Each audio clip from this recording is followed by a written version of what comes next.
Thanks so much for joining, everybody. While we give a few folks a couple of minutes to log on to the session, for those who's coming from trivia, we'd love to know in the chat which question stumped you.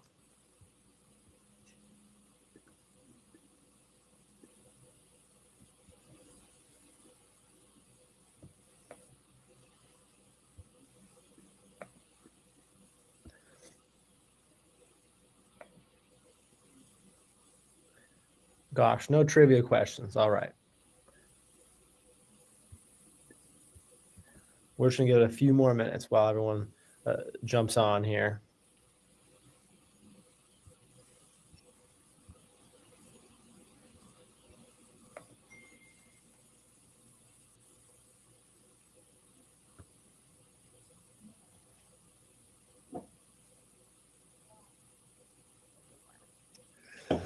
Okay, now that we've got some folks here, I'm excited to kick off this session. Today, we're joined by Toni-Anne Blake, the Director of Communications at the New Jersey Cannabis Regulatory Commission. Toni-Anne's expertise in integrated communication strategy and stakeholder engagement has made her a highly effective communicator for more than 20 years. Over the span of her career, she has worked with multinational corporations, nonprofits, elected officials, and state and county government agencies in Florida and New Jersey. She's currently the communications director at the one-year-old New Jersey Cannabis Regulatory Commission, where she established the agency's communications program for public outreach, education, and media relations. Before joining the NJCRC, Toni-Anne was the corporate communications director at the broadband manufacturer Antronix, where she was responsible for the company's international integrated marketing program. She has also been a partner in the public relations firm CC Communications and adjunct professor at Mercer Community College. And prior to moving to New Jersey, Toni-Anne lived in South Florida, where she held various positions in county government, municipal services, and in education. One of these positions was providing strategic communication support to the 13 elected members of Miami-Dade County's Board of County Commissioners, crafting engaging public messaging and facilitating constituent engagement. As the public information officer at the Miami-Dade Water and Sewer Department, her solution for customer service challenges was a NACO Award winner for public affairs communications. While at Miami-Dade College, she secured and wrote for a weekly column of the college news in the Miami Herald. Throughout the session, feel free to send questions in the chat, and we'll answer them during and at the end of the session. And with that, I'll kick it over to you, Toni-Anne. Thank you so much for that introduction, Paul. I had planned to start with introducing myself, but I don't need to do that at all. That was by far the best introduction I've ever gotten. Thank you.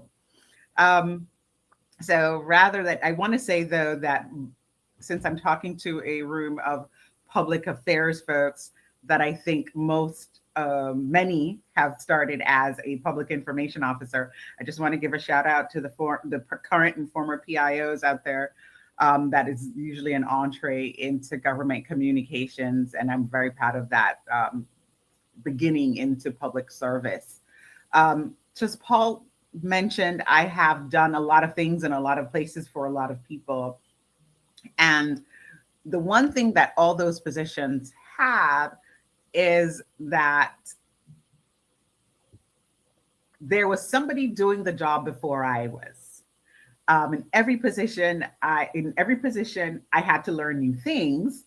I had to learn how sewage is treated, what xeriscaping is, how corporate responsibility engenders goodwill, which supports a nonprofit's bottom line, what capacity building is, how broadband service gets to my smart TV so I can binge watch The Chi, and what a splitter has to do with all of that. I've had to learn all of that in every single position I've ever done. I've had to learn something new.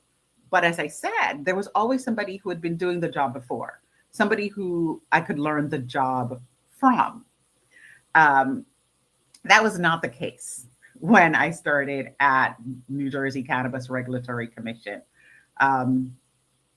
There are a couple of basic things for us public affairs folks that we know your audience, carefully craft your messages, select appropriate channels of communication, monitor and measure your results, and adjust.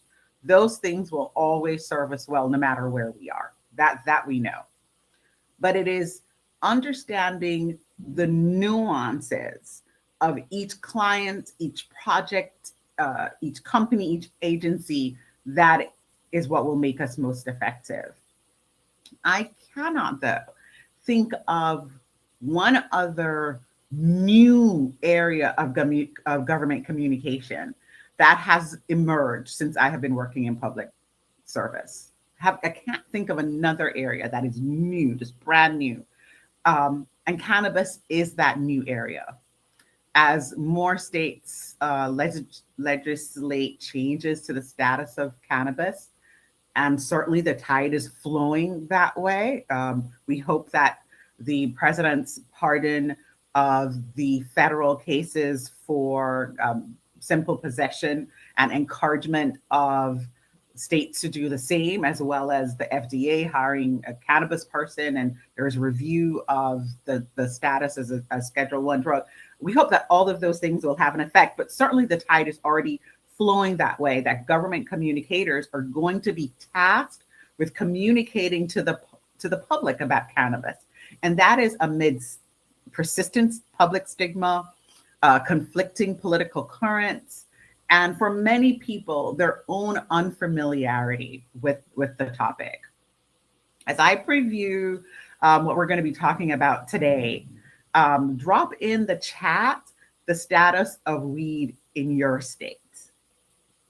So we'll cover all the legal states, and then we'll discuss, well, weed is legal, now what? So you will notice as I'm talking, I will be talking about what I did as the communications director, and actually the totality of the communications department for the most of the past 18 months.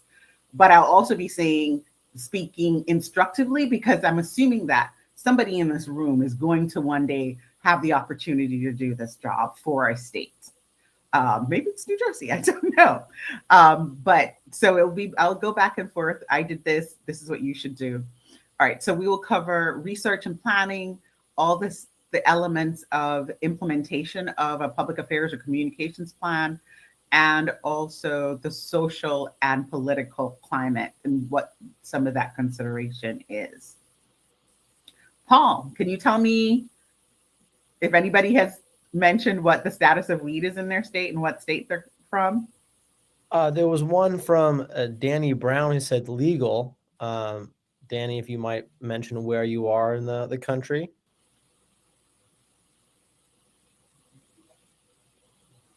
Did Danny mention where he's from? Sorry, Danny, I'm putting you on the spot here.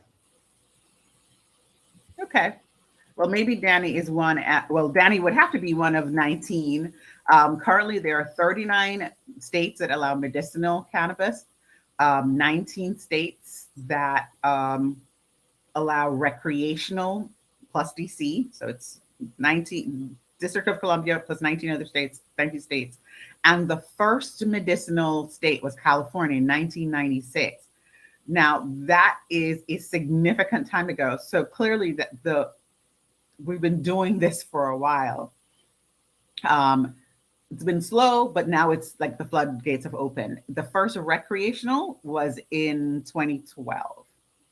Many of us never imagined that weed would be a topic of discussion in polite company, let alone nicely dressed folks at a conference.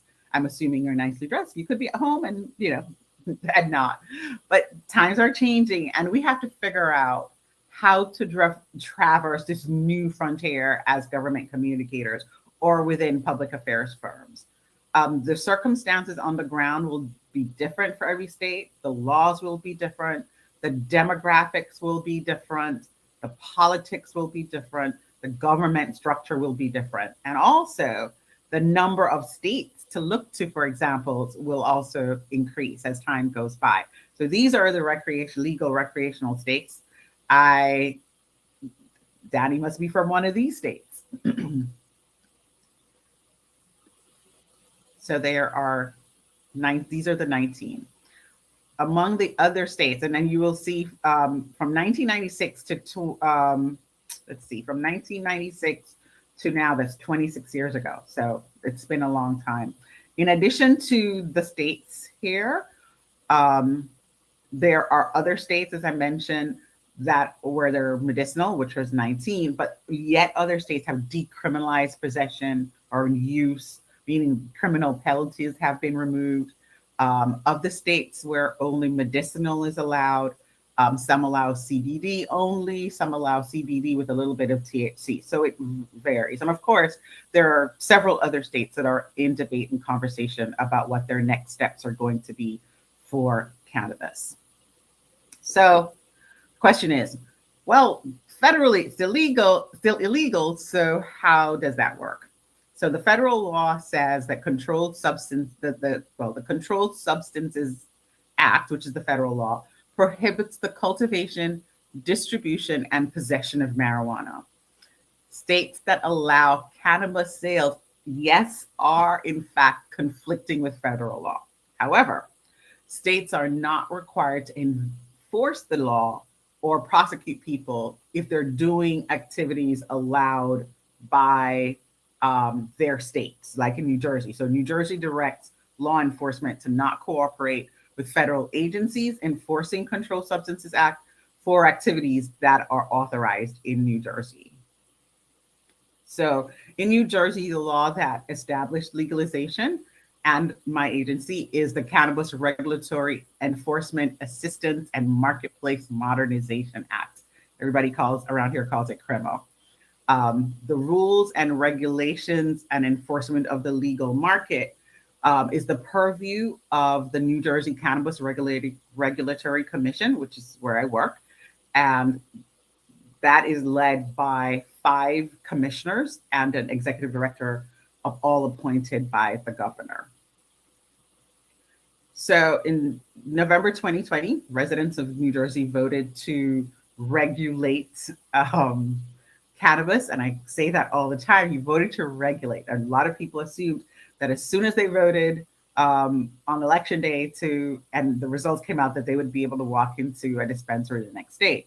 That is not how it works. The actual law had to be written.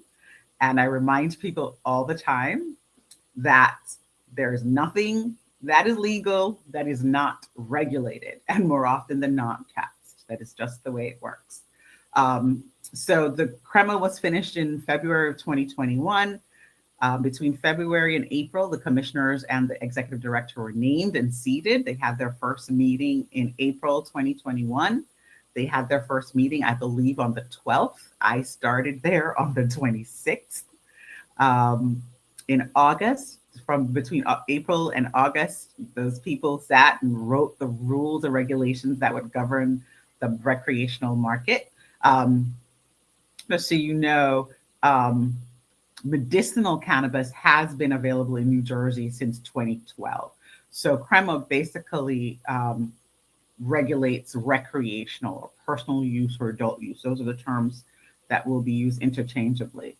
In December of 2021, we opened licensing for cultivators, manufacturers, and testing laboratories. And then in March, because you have to have something, you have to have the growers before you have the dispensaries. So the dispensaries, the application for dispensaries opened in March of 2022. And then we started giving out conditional licenses in March of 2022. And in April of 2022, adult sales began. However, from that point till now, the only dispensaries open for recreational sales were the medicinal dispensaries that were given license to expand into recreational. That was like a carve out in the CREAM Act that said those existing could go into recreational while the market started out. We have not yet had a brand new facility open.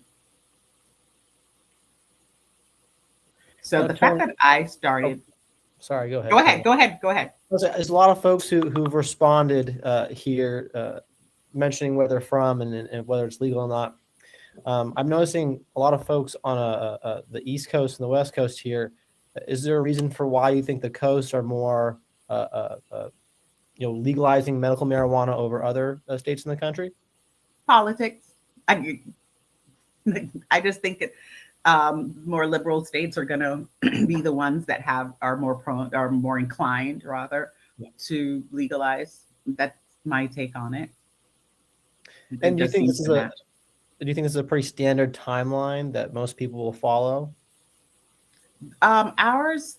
So I will say this: we took a lot of beating for, which I'll get into later too, for how slowly the market has evolved. But by comparison, so people talk about Nevada went very quickly, but they had a ton more medicinal facilities that could turn over. We only had 12. So it depends on what the infrastructure is going in. When we did a timeline, we were about average for the opening states from the time of the vote to the time of sales. We're about average, or sometimes a little bit below.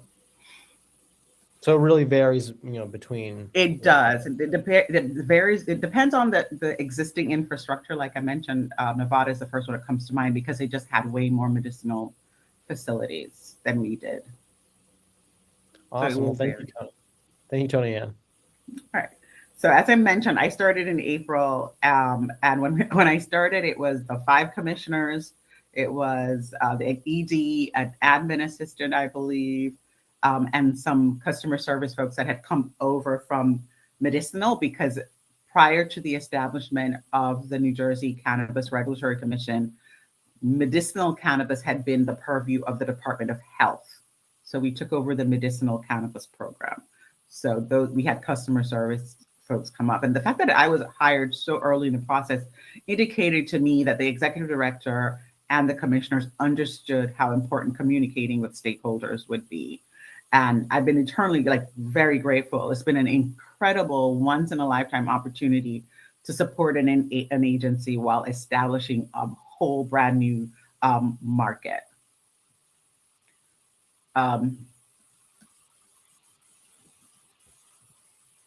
Okay, so weed is legal. Now what?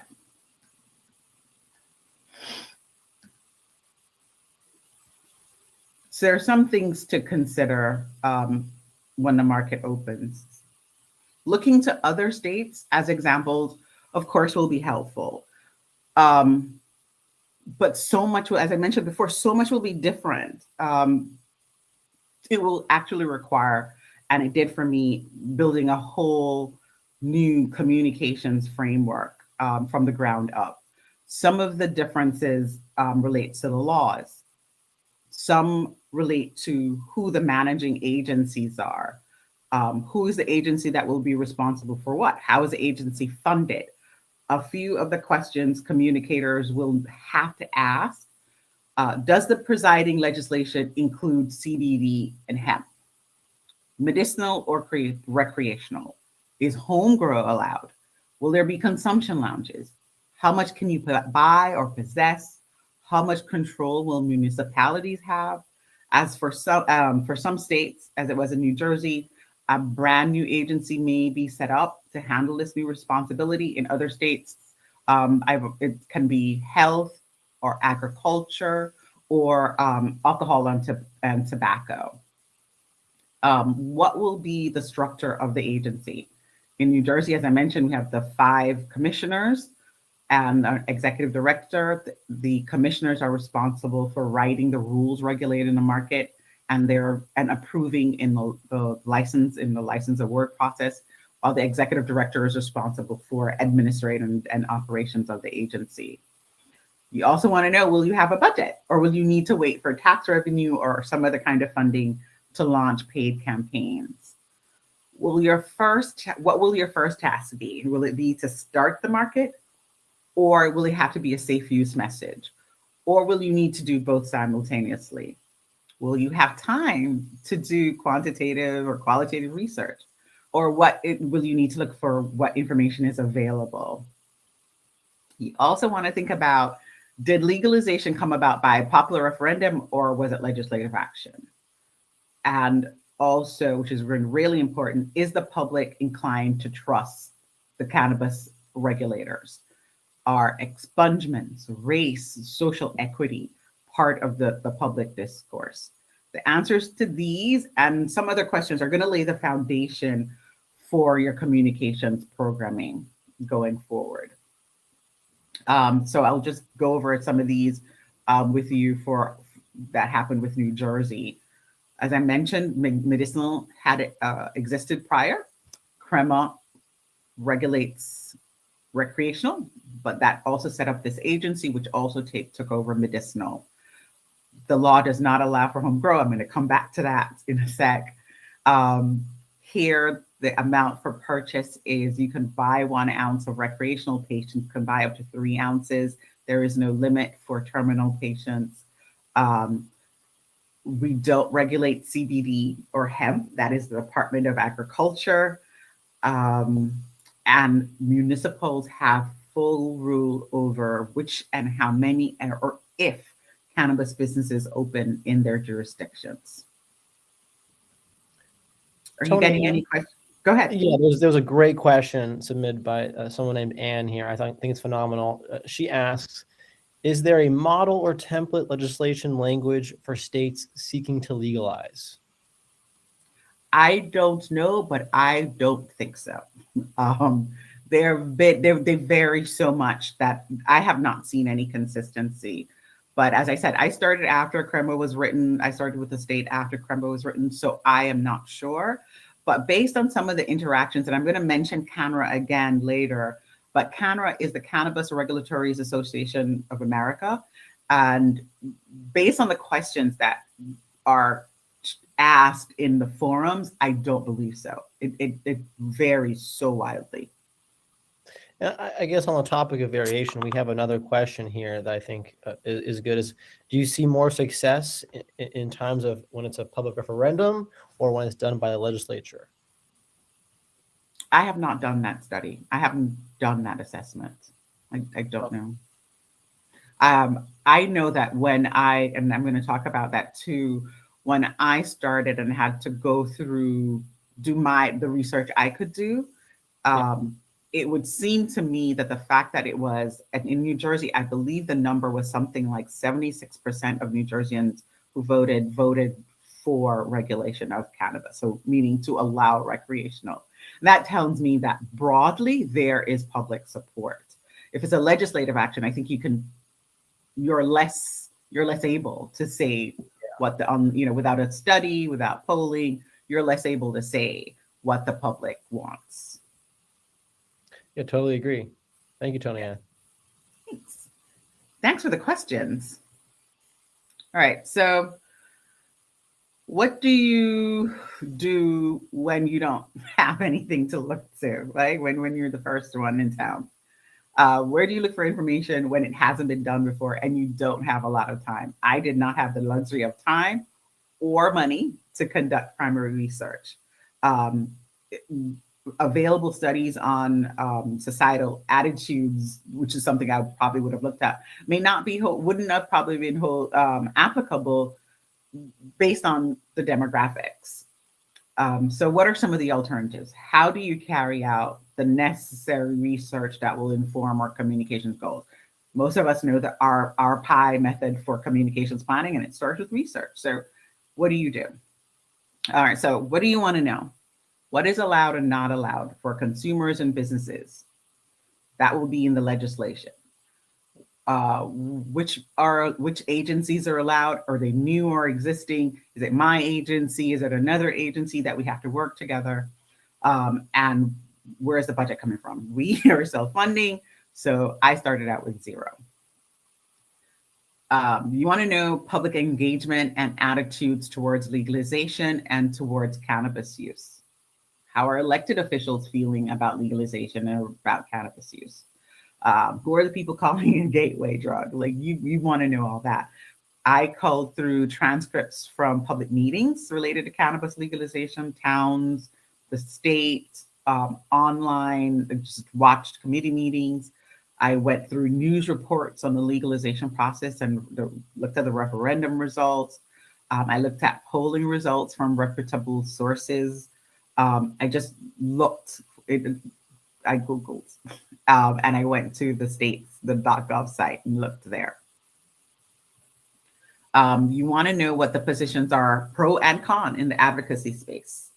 What are the public expectations of the cannabis market? For that, I looked at op-eds, editorials, position papers from people like Normal and Medicinal, Marijuana for All, media statements, went on these organizations' websites, did keyword searches so that I could go through social media thread, hashtag searches. I also looked at what other states approach the cannabis communication. I have to say my favorite among them is Let's Talk Cannabis. Both Let's Talk Cannabis is California, and I believe Massachusetts has another communications program I really loved. And I looked at how they handled their rollout and covered also the news coverage of their rollout.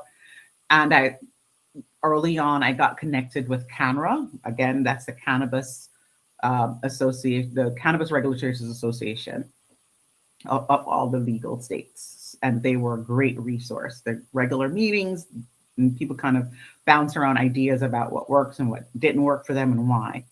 And hindsight is 100%. So everybody who did something and it didn't work and get to tell you what didn't work. So by looking in these spaces, I was able to find a couple of things. Much of the engaged public was distrustful of the government regulating cannabis. And it was kind of understandable. We spend all this time locking people up during prohibition. And then now we're saying, well, okay, fine, you can go ahead and do it. Black and brown communities assumed that the market would be fixed. Despite the social equity provisions in the CREAM Act and the CRC's stated mission to go above and beyond the state mandates to ensure an equitable market, it was being assumed that licenses were going to go to multi-state, big corp, predominantly white-owned companies. And some of the factors fostering that mistrust was well-earned, right? So there was, in New Jersey specifically, there was a lot of controversy and some lawsuits related to the rollout of licenses for the medicinal businesses. The CRC, in fact, inherited the resolution of those lawsuits, or we'll talk about some of the messaging that had to be related to that. And then also, we can look to other states, the ones that have gone before, and there is a chronic lack of diversity among cannabis owners in other states. And other states kind of did it the other way, where they rolled out the program and then tried to add social equity components to it, trying to fix it. And we led with social equity. So that needed to be part of our messaging. Anything, Paul? Oh gosh, I was on mute as always. 2 years, I can't figure it out. No questions yet on our end. Awesome. Okay. So we've been doing this for a long time. Many of us, so some of the audiences will be obvious. Everyone understands why elected official needs to be on there. We're public affairs. This is a public affairs conference. In addition, though, to all the typical reasons, I would say that as long as cannabis is controversial, elected officials who publicly support legalization need ammunition to defend their position. And that kind of falls on us to give them that messaging, whether directly or indirectly. We need to show progress, success, benefits to their constituents. Municipal officials will also be part of your audience, with special consideration if there is municipal rule situation like there is in New Jersey. The public, consumers and non-consumers, advocacy groups, community-based groups, and others, depending on what the goals are. And we'll talk about goals. So as public affairs folks, predominantly our goals are informing and education. That is primarily what we do.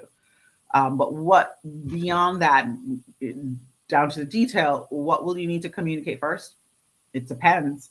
Um, Effective public sector communications for me has to start with earning public trust, so that your audience will ultimately listen, believe you, and be moved to do the things you want them to do, the desired behavioral outcomes. That is achieved by maintaining, I think, a delicate balance between transparency, even amidst something with keen public interest like cannabis is, and also, of course, not divulging the kinds of information that shouldn't be publicized yet or ever. So it's kind of like striking that balance. And transparency has been very important to this process for me, and my communication strategy. So we made sure everybody knew that public meetings were open because of COVID. The year 2021, we were still on lockdown. So all our meetings were virtual. We still have not had a in-person meeting. I think our next one will be, but promoted the public meetings heavily on our social media sites and through media. We used social media posts to clarify roles. For example, municipal rule. Municipalities, I mentioned, there are, despite the overwhelming support by residents, voters of New Jersey for cannabis, recreational cannabis regulation and sale, more than 60% of municipalities, and New Jersey has a lot of municipalities, but more than 60% of municipalities currently are opting out of cannabis sales or any kind of cannabis businesses within their jurisdiction. And some are only one, or some are only cultivation and not recreational. And part of my messaging, communication goals had to be making sure people understood what municipalities are responsible for and what the CRC is responsible for. Another thing is home grow. Like, I had no idea so many people were interested in growing their own plant at home. Like, I had no idea. But apparently for pricing, for access, people want to grow. And that has been a real big sticking point. And we have to constantly remind people on our social media, through our meetings, we are not responsible for home grow. It is not in the CREAM Act. We can't make it happen until legislators do. And as I mentioned, the lawsuits before, part of our communications goal was making sure people understood that the old RFA process, call for bids process, is old. We're not using it anymore. It is now an open application process, rolling applications. Anybody can apply. There's a social equity prioritization framework. So if you have had a cannabis charge, conviction, if you have a state certified minority business, if you are a disabled veteran, if you are living in designated impact zones or economically disadvantaged areas, you are a priority and your application is considered first. So the goal was making sure people understood how the distinction between how things were previously done and how they were going to be done under this new agency and under these new regulations. So what may be standard for somebody else, for another state or another agency, is introducing yourself. And we had to do that. There hadn't been a new New Jersey State Department in a very long time. We had to tell people what our new function is, what our name was, who we were, educate the media and the public about what the next steps would be, inform the public about what has changed, what is now allowed, what is still not allowed, provide any information available for businesses, or the best semblance of a timeline, particularly for businesses, and also safe use messaging. Toni, I have a question here. How do you track the success of your communication strategy? Are you measuring reach, social media engagement, or even the amount of communication campaigns you're able to run? Absolutely. So, as I said, I started with no money. So there is the growth of our social media audience, certainly. Our web trends, the analytics on web trends for how our traffic was coming in, where they were going, how much time they were spending on our website. We set up, and I'm going to get into that a little later, but we set up a microsite so that when our goal was to bring in applications, so we saw the traffic through there. Also, anecdotally, I counted the change in the tenor of the conversation on social media as a positive. Initially, as I said, that was where I saw, oh, the fix is in, they're not going to give it to anybody, like the rules are going to be crazy. And then when the rules came out and we did a primer and we, educated the media and went through the rules with them, I saw the conversation change. And as we did more explaining about what the process is going to look like, we saw the conversation change. And I just said to somebody the other day, I am down to about 3 recognizable trolls, and I think that's amazing across all across our social media, because there was a time when there were many. Now there are 3. I know what who they are, and I think that's great. I hope I answered the question. I think you did. And we also put a poll in the chat here, asking, does cannabis have public support in your state? And I would say about 70% say yes, and 30% say it's complicated, but we have no no's. Do you think, say 10 years ago, do you think that the poll would be completely skewed, or what do you think on that? I'm going to be honest that I think they will be the case for a lot of people. I didn't think about it. I didn't know. It was not something I thought about. I knew from, like friends or family members that California was, for a long time, I thought only California was the only state. And then I went to Colorado a few years ago, and that was my first inkling. On my previous job, we had a conference in Colorado, and I was there, and I just noticed like a lot of people from the conference were like streaming down a particular street to go someplace, constant, and the buzz. And I'm like, oh, that's very interesting, because one of the things that told me, just, anecdotally, me looking at who's going in, that the face of cannabis was not what I thought it was. And that was kind of like what started me thinking about it. But again, that was maybe 4 years ago. So that was pretty recent. I don't think 10 years ago, I was thinking about it at all. I think 10 years ago, what I do know is that if somebody brought it up, it would have been in whispered tones. Okay, like behind the scenes almost. Yeah, behind the scenes, hush hush. It wasn't something, people talked about out loud in my circles anyway. Well, great. Thank you, Toni-Anne. Okay. Sometimes safe use messaging, I should say, is, as it is in New Jersey, is written into the legislation that we are required to, particularly for underage, to deterrence. Underage deterrence is written into the law. So that was, we have a safe use page, and every now and again we'll do some safe use messaging, but a full-on campaign, I'm just in the bidding process right now, and that will come. So you have your communication goals, and also, who the stakeholders will also tell you what some of those goals should be.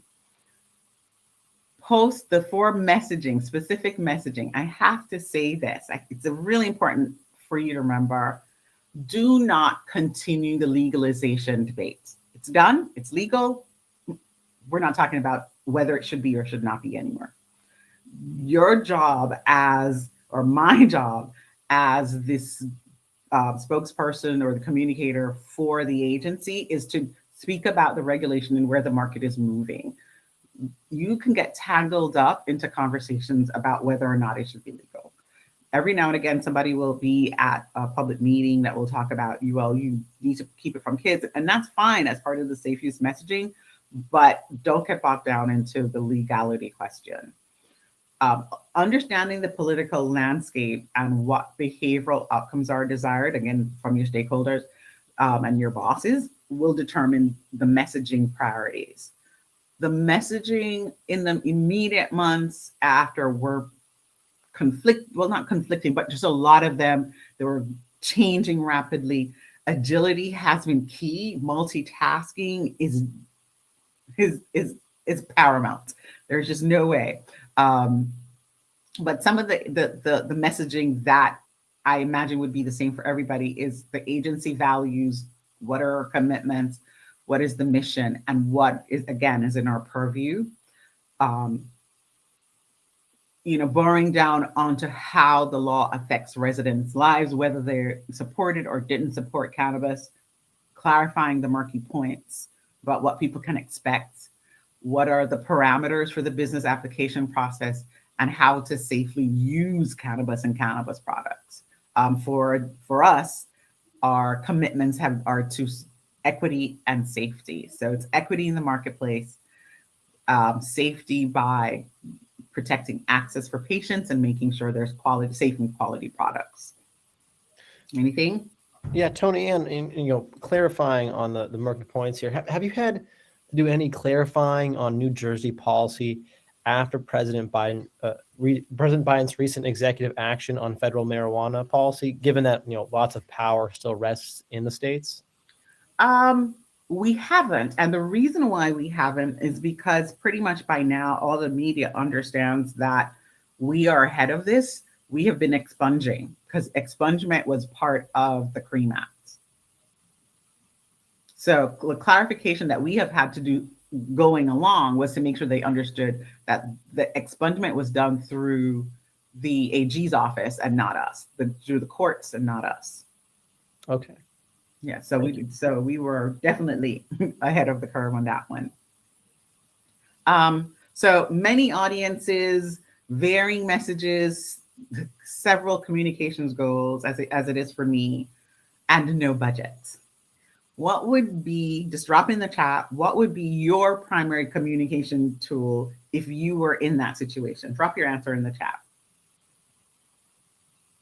And then Paul, you can tell me what it is. What answers you're seeing. Well, let me see here. Waiting them to fill in. There's usually a little bit of delay in the chat here.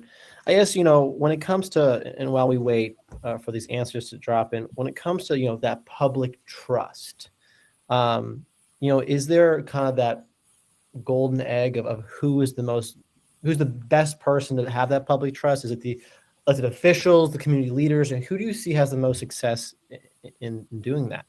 So we haven't done the study here, but again, one of the other states did the study, and the person who people trusted the most were bud tenders. Oh, that's interesting. Yes. The bud tenders, and then I believe doctors. But yeah, the regulators came a little ways down the list. Friends, family came first. The regulators came a little way down the list. That's a little surprising. I always thought it would be like an elected official, No. I guess I guess to answer your question here, Toni-Anne, we got one that says social media. Then we have someone saying in-person ads and relevant community targets like bus stops or train stations. And we also have influencers in community organizations. So that's kind of the avenues that folks think would be best to get this message going. Yeah, well, so I will respond to some of those. So yes, social media, because it's free, because remember, I have no budget. Bus ads, didn't have a budget yet. So right out the gate, it had to be our website. Had to be our website. We did not have in-house IT department. Remember, I was very early hire. We actually still don't have an IT department in-house, but the state's IT office was super helpful. They were so patient with me because I was really committed to setting up a website, which was all things to all people, whether there were lawyers researching legislation and regulations, or businesses getting guidance on the application process, or the general public looking for information. It was important to me that the language was simple and as simple as possible. The fifth grade level, at least, or fifth to eighth grade level, I have taken the position that having information easy to find and easy to understand and accessible is part of the CRC's commitment to social equity. I didn't want, entrepreneurs who don't have lawyers, for example, to be at an information disadvantage because they couldn't understand or access information.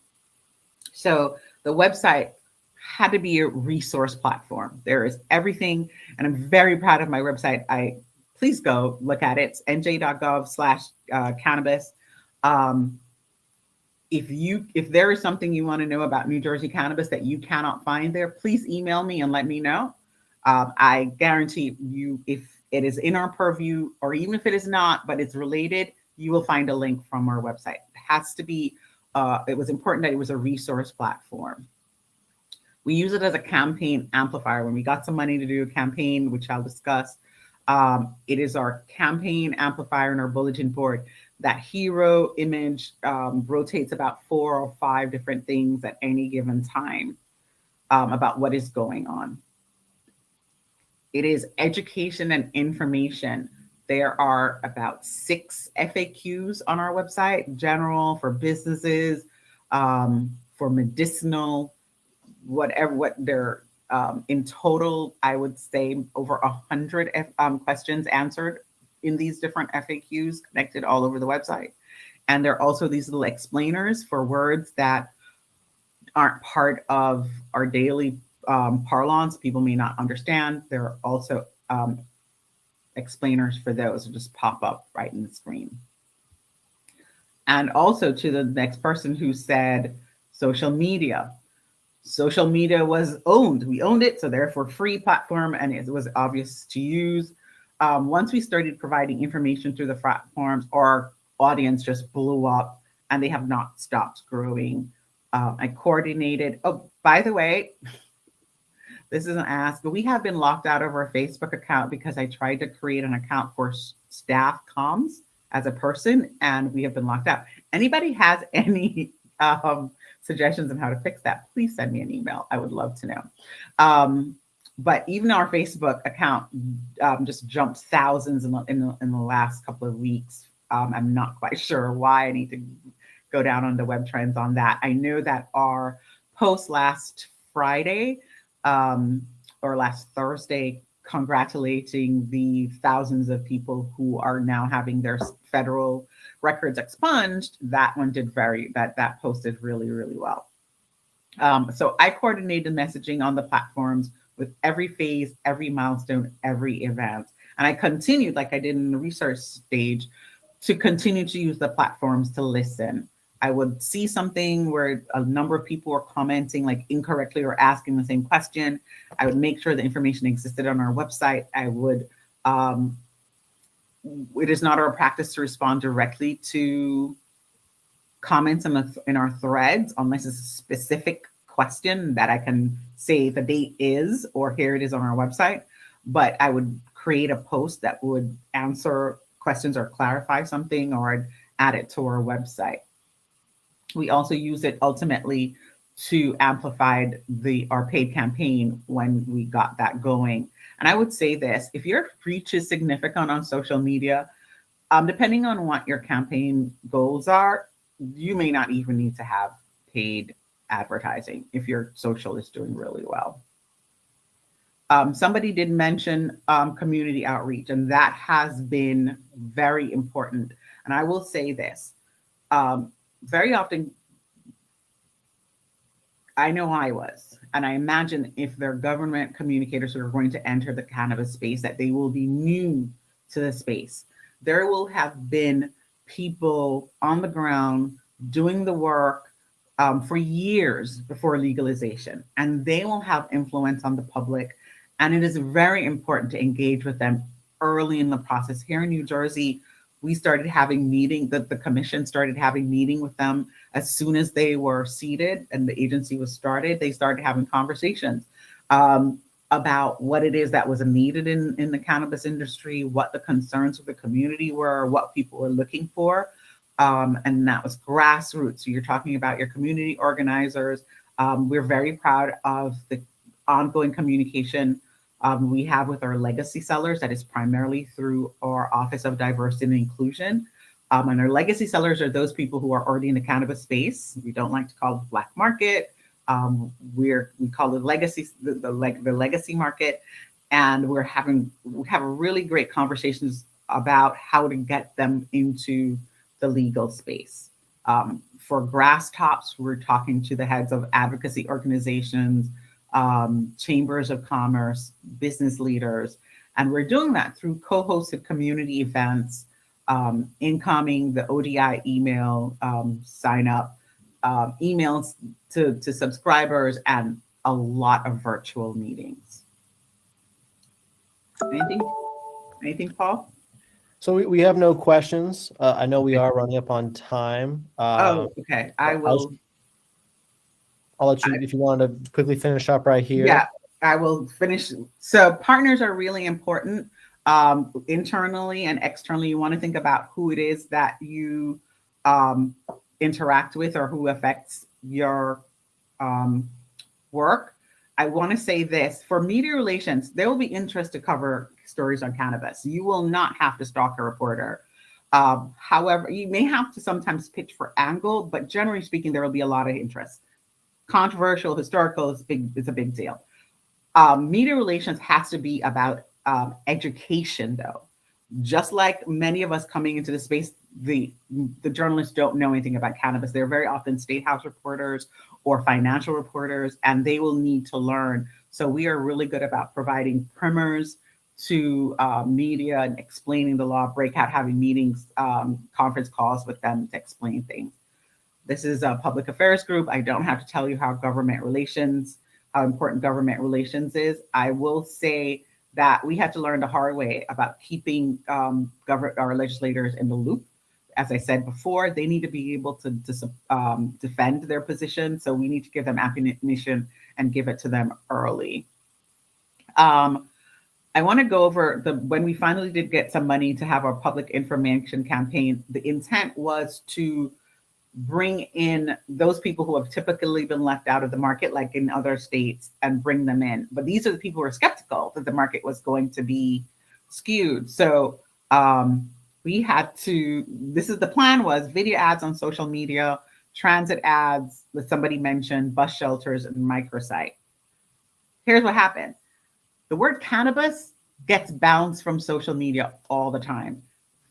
We couldn't do it. We couldn't even post anything. I know New York has been trying to engage with the administrators at TikTok and Snap and all those other places, and Google. We actually got somebody on the phone, explained we're a state, didn't matter. Other states are basically playing whack-a-mole. They'll post something, see if it gets not taken down, they'll put it back up, they'll appeal. Ultimately, we end up with programmatic advertising, billboards. Our New Jersey Transit gets federal dollars. They didn't want to chance it. So they said no. So we had to go with non-state owned buses and bus shelters. Our microsite ended up being Cannabiz instead of cannabis. And so far we've been okay with social media if we're posting images and not necessarily going on about cannabis. And this is just one of the images that we used for our program. Paul, are we? Well, Toni-Anne, I think I'll be the first to say that I had an absolute pleasure listening and learning to you. It was absolutely phenomenal. And thank you to everyone who joined this session. Up next at 12 p.m., we've got Quorum's co-founder and CTO, Jonathan Marks, speaking on new updates to the Quorum site in this last year, including Quorum Communications, our newest product you can use to implement some of the strategies we've learned so far from Kibit yesterday and Toni-Anne today. To join this session, navigate back to the main Hublot page for Wonk Week and select the 12 p.m. session on the agenda. And with that, enjoy the rest of your day. Thank you so much. Thank you. Thank you, Paul. And thank you everyone for joining. There's my contact information. If you have any questions, I'm so sorry I went long, but it's such an exciting field. And I look forward to having more conversations about it. Thank you so much, everybody.